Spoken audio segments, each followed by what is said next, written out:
All right, so obviously one of the more popular and talked about products new here at SHOT Show this year is Kimber's Revolver. And the reaction to this is largely divided into two camps. A group of people who think this is the greatest thing since sliced bread, and a group of people who utterly cannot understand why anybody cares. And so we actually got a hold of and talked to one of the guys who was on the design team for this revolver, and he gave us some really good insight into why some people are excited about this. Because honestly, I took a look at this and I'm like, okay, it's a little revolver. This has been around for a long time. What's the big deal? The big deal really, it's unfortunate that Kimber is kind of advertising this as being innovative and revolutionary, when in reality what this is a combination of like all the best elements of a proper concealed carry compact revolver. So it's a 6-shot 357, being the size of a typical 5-shot revolver, so you do get an extra round of capacity. It is extremely well made internally, very high quality guns, completely shrouded hammer. The sights are adjustable for windage. All the little details Kimber made good decisions on to make a good carry revolver. And on top of this, you have to remember that there is a significant market for a carry revolver, particularly, for example, in California. We may not think about it elsewhere, but California now has a micro-stamping requirement for semi-automatic handguns. That's technology that technically exists, but doesn't actually work. And in order to sell a semi-auto in California, you have to start using that. It doesn't apply to revolvers because, of course, revolvers don't eject their brass.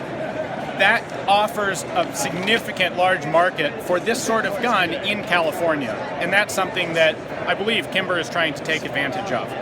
So I shot this a little bit at range day. We didn't get any video of it, but it does in fact have a very nice trigger. It's a double action only gun. It's smooth. It's a very nice revolver. And the people who are excited about it are excited because they're looking to maximize all the little efficiencies of a revolver like this. And it seems that Kimber has done that very well. The people who utterly could not care less simply aren't looking for that sort of gun. So it's not something that they really are appreciating.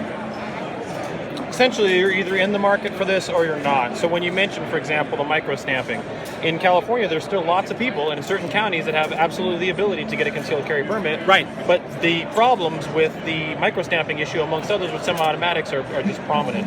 So a revolver that's a high-quality revolver, for that market, which is still the #1 largest gun market in the United States, this fits that bill. Right. And if the emphasis is placed on a beautifully machined revolver that has a good fit and finish, all the parts are properly manufactured, so the gun's smooth and easy to use. Little things like it doesn't have a vertical surface here to catch on anything. Everything's beveled off.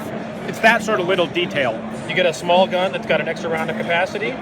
That's what this is for. So either you're a wheel gun guy or you're not. If you are a wheel gun guy and you're in one of these unfortunately restrictive environments, this is probably a good call and a good choice. Something good to look at. So we should point out the MSRP on this is $900.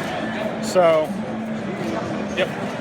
It's an expensive gun, and that's part of why people who aren't really specifically looking for it are really surprised that anyone cares. So I would say, just like a few other things we talked about, this is a niche product, but it does have a place in the industry and a place on the market. Yeah. And if you're a wheel gun guy or in one of those places, there's no reason not to look at this as a quality revolver.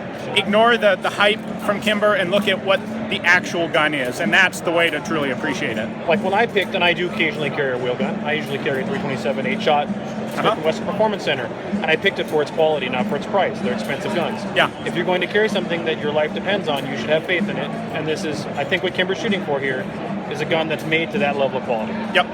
So that's what it is. Nothing special, but nice.